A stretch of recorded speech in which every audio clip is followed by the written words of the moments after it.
CRDB kuanza kulipa shilingi 90 kama faida kwa kila hisa inayomilikiwa chini ya hiyo kampuni. Kwa mujibu wa taarifa kama unavyojionea kwenye skrini yako, ni kwamba kampuni ama benki ya CRDB imetoa tangazo rasmi la gawio ama dividend kwa mwaka wa fedha unaoishia Disemba 2025, ambayo itakuwa ni shilingi 90 kwa kila hisa inayomilikiwa chini ya CRDB, ambayo inategemea kuanza kulipwa kuanzia tarehe 1 Juni na kuendelea.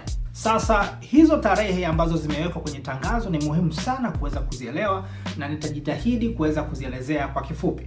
Tukianza na hiyo tarehe ya kwanza ambayo ni tarehe 14 Aprili 2026, imeandikwa kama dividend declaration date. Hii ni siku ya leo ambapo hili gawio la shilingi 90 ndio limetangazwa. Lakini tarehe ya pili inaanzia tarehe 14 Aprili 2026 hadi tarehe 4 Mei 2026, na imeandikwa kama trading of shares come dividend. Hichi ni kipindi ambacho kama ukinunua hisa utakuwa ni mmoja kati ya wale watakaopata gawio litakapotolewa hiyo siku ya tarehe 1 Juni 2026.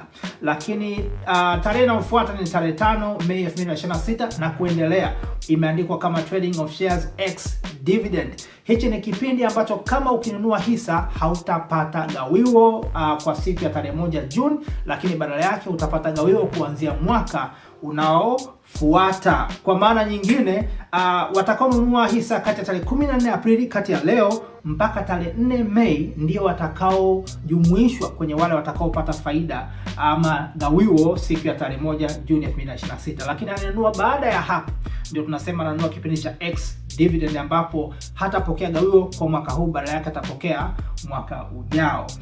Tarehe inayofuata ni tarehe 7 Mei 2026. Wanasema hii ni closure of members register, ni kipindi ambacho kinaamua nani anapata faida hii na nani hatapata faida hii kwa mwaka huu. Na tarehe ya mwisho kwa inavyoonyesha hapa, ambayo ni tarehe 1 Juni 2026 na kuendelea, ndio siku yenyewe ya kulipwa dividend kwa mwaka huu na miaka inayoendelea.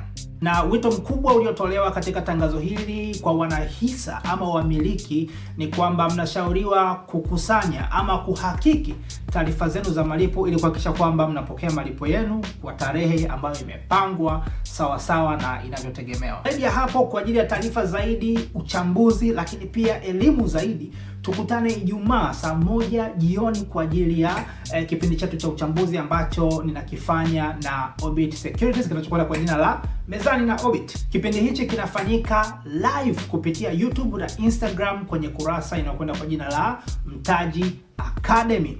Kwa hiyo tukutane Ijumaa saa 1 jioni, na hata ukishindwa tembelea hizi kurasa, utakutana na vipindi vyote ambavyo tumekwisha kuvifanya na hawa wataalamu kutoka Orbit Securities.